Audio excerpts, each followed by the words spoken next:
Black Minds. Welcome to Black Minds. My name is Pierre Chester, and today we're going to be talking about the importance of money. What is money? According to Investopedia.com, money is an economic unit that functions as a generally recognized medium of exchange for transactional purposes in an economy. In today's world, everything costs money, from the food we eat to the clothes we wear and the medicine we need. To live in this society, we need certain things. We need a house to live in, we need entertainment, we need to communicate across borders. All of these things we can't do ourselves. There are people who specialize in creating and operating these functions who themselves need other things to live properly. Money helps us get these things done and helps the service providers get what they need as well. We also need material for these activities, and that costs money to obtain, create, and ship. Money has value and is attached to all the products and services we want and need. At times, we may want something from someone who may not necessarily want to give what they have to us, but if we have the right amount of money, we may be able to get that something from them without any conflict involved. That's the power of money. To do anything relating to other people, whether it be a business, a service, or you're good at making craft items, you will need money to start operating. Money is recognized as the general medium of exchange when doing transactions by everyone, be it a business owner, an employee, or the regular customer. Everyone uses money. Money has become an essential part of our existence, like food, shelter, clothing, etc. We need it to survive. Money has been the agreed upon medium of exchange for transactions by most of the world's countries since 3000 BC, where the shekel, you can Google that, was used by Mesopotamians. However, paper money was first used in China, called the jiaozi. There are 7 types of money: commodity, representative, fiat, coinage, paper, commercial bank, and digital or electronic money.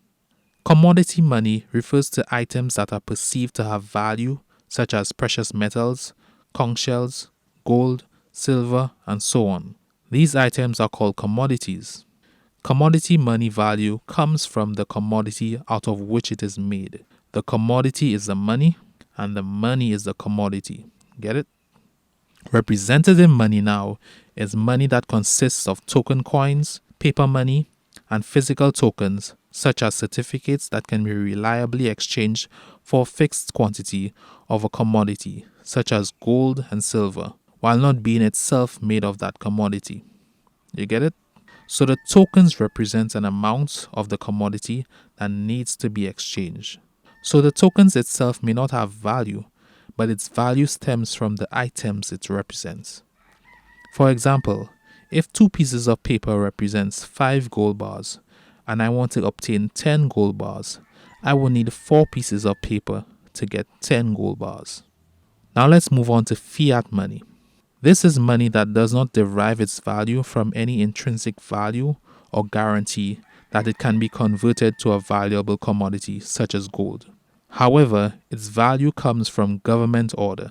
The government declares the currency, whether it be banknotes or coins, as legal tender, and it becomes unlawful not to accept it as a means of repayments of all debts, public and private.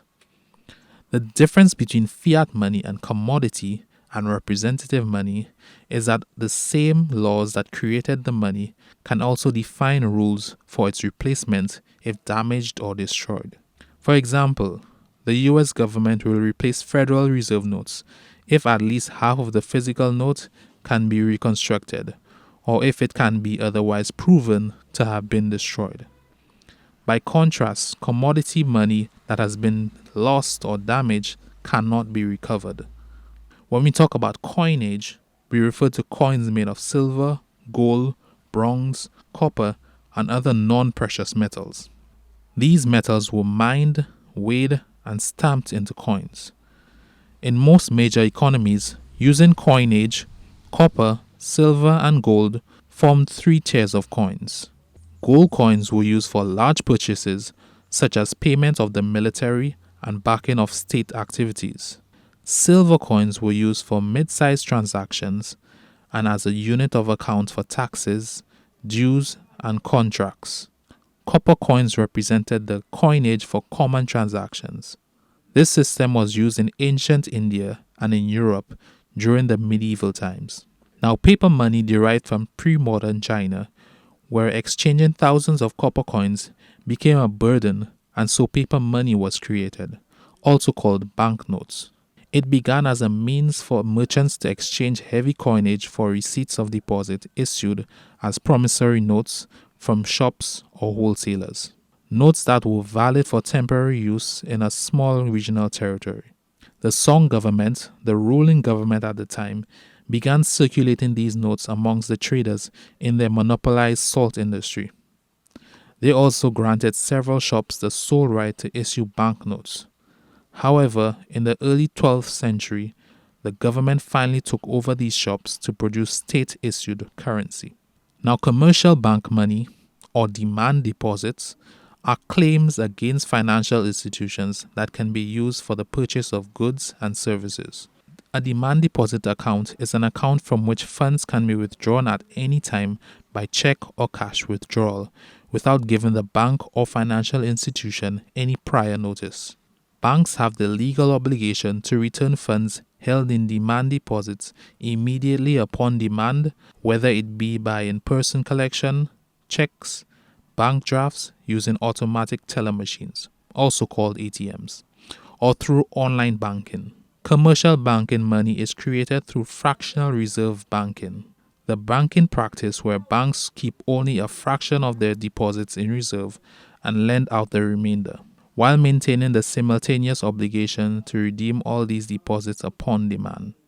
This type of money differs from commodity and fiat money in two ways. One, it is non-physical in that its existence is only reflected in the account ledgers of banks and other financial institutions. And two, there is some element of risk that the claim will not be fulfilled if the financial institution becomes insolvent, aka if they shut down.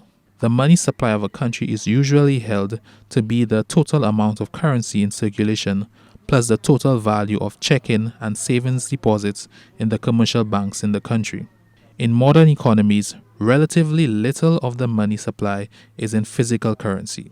For example, in 2010 in the US, of the 8,853.4 billion in broad money supply, only 915.7 billion, about 10%, consisted of physical coins and paper money. Now on to digital or electronic money. The development of computer technology in the second part of the 20th century allowed money to be represented digitally. By 1990, in the United States, all money transferred between its central bank and commercial banks was in electric form. In 2012, by number of transactions, 20 to 58% of transactions were electronic, depending on the country. Non-national digital currencies were also developed in the early 2000s. However, not much innovation occurred until the conception of Bitcoin in 2008, which introduced the concept of a cryptocurrency, which is a decentralized, trustless currency. And that's money, guys. Thanks for listening. This has been another episode of Black Minds. I am Pierre Chester. Have a good one. Black Minds.